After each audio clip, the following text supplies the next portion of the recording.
Okay, so we're back in my office. As I'm cooking, obviously it was only like 30 seconds and I sat down anyway. So I got to reconvert these videos over.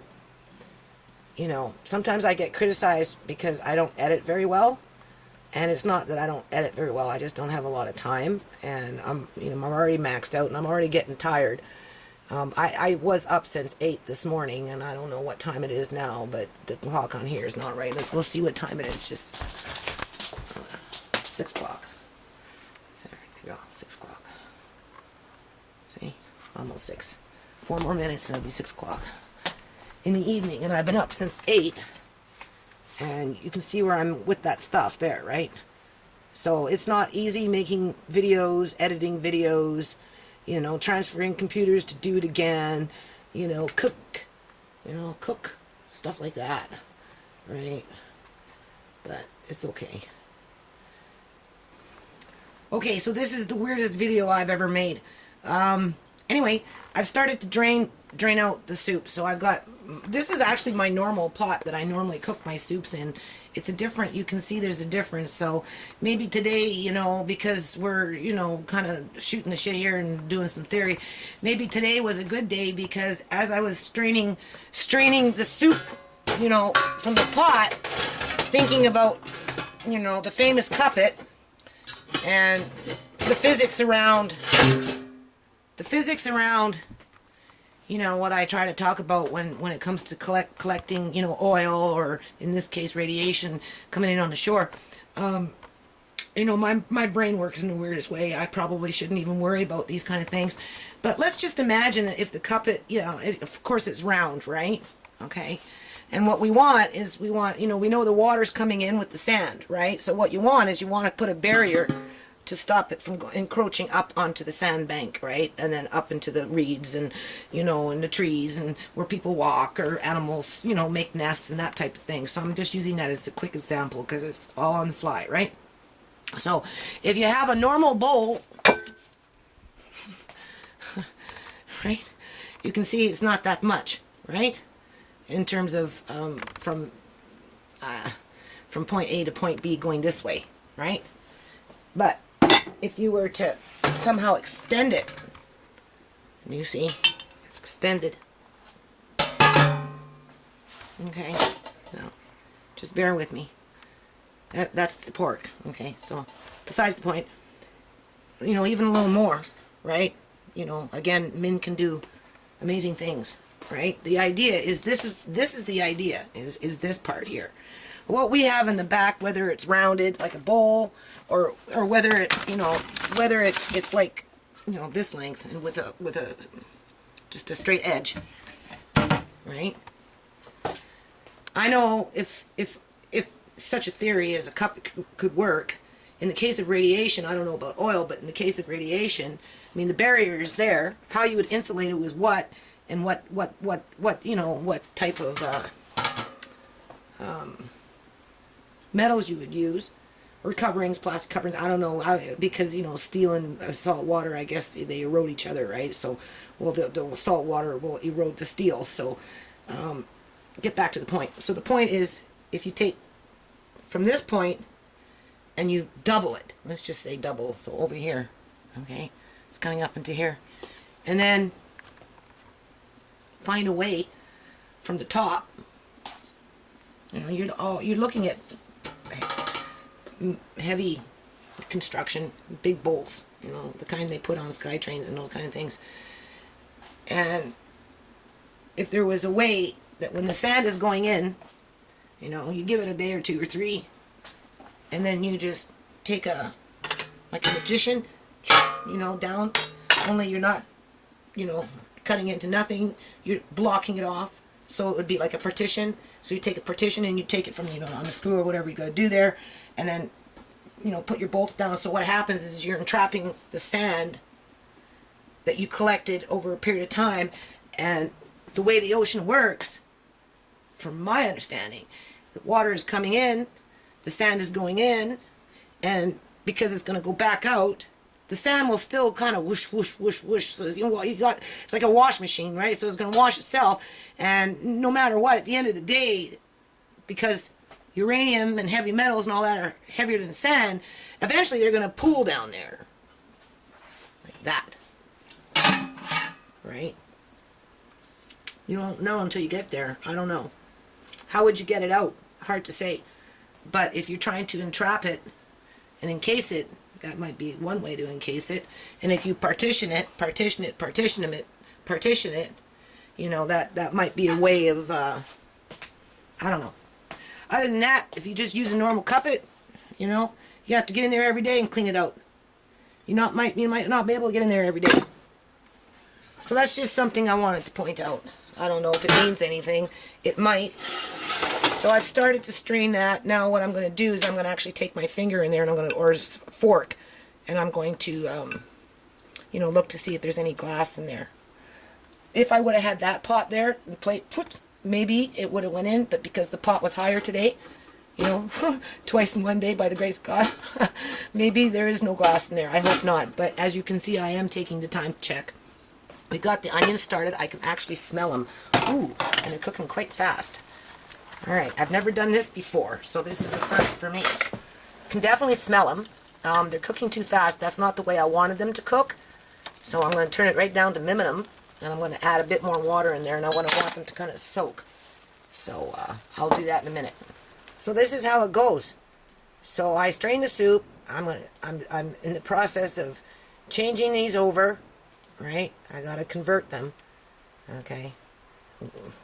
Before you can do anything with them, you have to be able to convert them. So, back over here. Alright, so the soup is done. So I was going to do it twice, and I'm like, don't be obsessive compulsive, you know.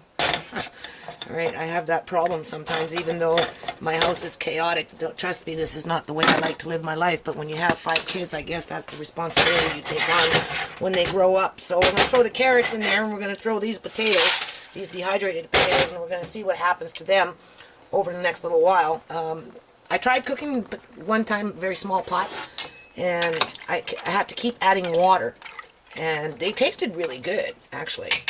A little bit of margarine or butter and a bit of salt. And by the time they were cooked, they were quite good.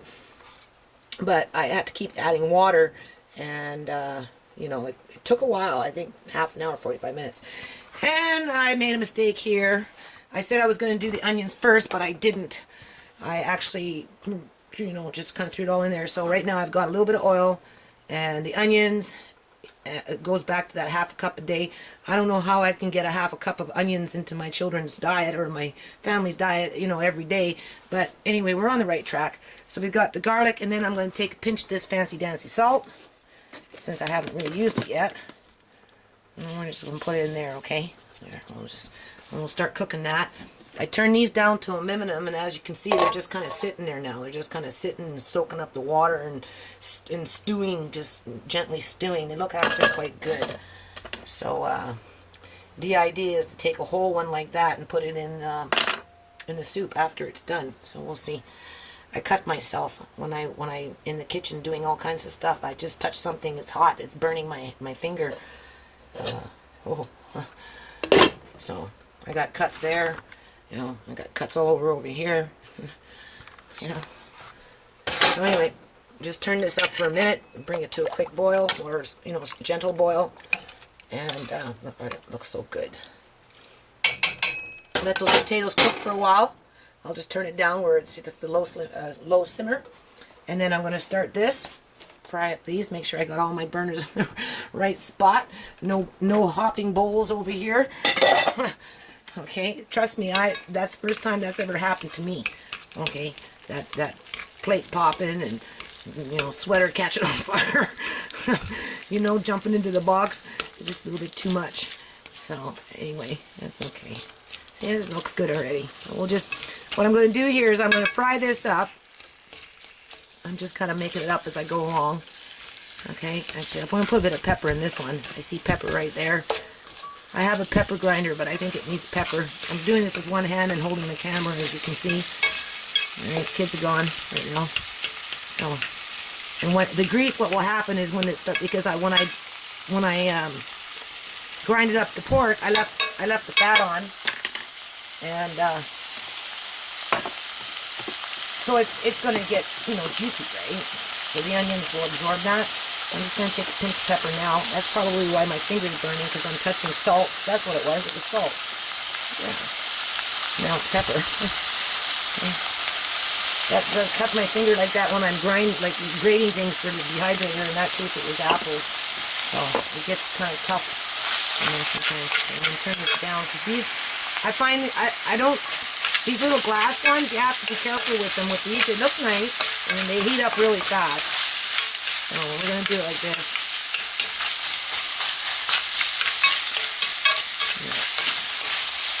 Yeah. Really, to be a mom that cooks all the time, you have. There was days in my many days, you would spend 10, 12 hours just in the kitchen cooking, especially when the kids are small. They don't eat as much and they don't make as much mess. They make a different kind of mess. They still make mess, but it's a different kind of mess when they get older. Especially when they get lazy too, right? Because they know they can get away with it. So what we want to do is just maybe turn that down a bit more. And just, kind of let it stew on itself there with those onions. And then what I'm going to do, I've got cabbage, a little bit of celery, which I probably should cook. I'll throw that in right now. That will give off moisture. I don't need water. The celery will give it the water that it needs. And I'll just put that in there. And then I've got some bean sprouts that I still have to wash. Carrots I'm not going to cook. I'm going to just fold them in after I've done this stuff. Lost my spoon already. So, this one's easy. Come on, guys. You have to admit this is pretty funny. I must be desperate for my non-profit, right? Bring you right into my stove here. I do it for the non-profit. I really do. You think, like I said, you think I really like to live my life with all this mayhem around me? Like, come on. But it is, never mind, it's one thing having to live in it. It's another thing having to share it to the public of all people, right? To say, hey, I am normal, right? I'm like everybody else. I have my problems too, right? Okay, because I threw the celery in there, I'm going to just turn it back up to maybe about 6.5, 7. Heat it up a little bit. And then I do have another lid, but I lost it. Don't ask me how I lost it, but I did. And then, so what I'm going to do is I'm going to let this cook for a couple of more minutes.